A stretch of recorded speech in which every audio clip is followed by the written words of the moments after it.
जगता येईना, नाही मरता येईना, रोज रोज सांगून जीव वैतागून जातो. घरातल्या उंबरठ्यावर बसून शीला जशी पुटपुटत होती. संध्याकाळचे 6 वाजले होते.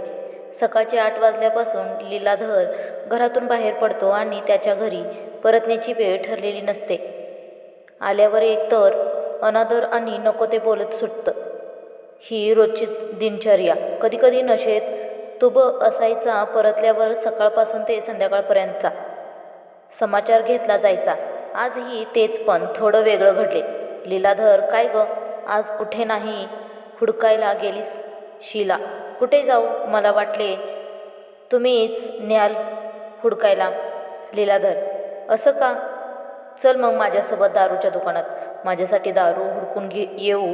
तू म्हणशील तीच दारू मी पितो आज. शीला, तुम्हाला काही लाज लज्जा आहे की नाही, की विकून खाल्ली?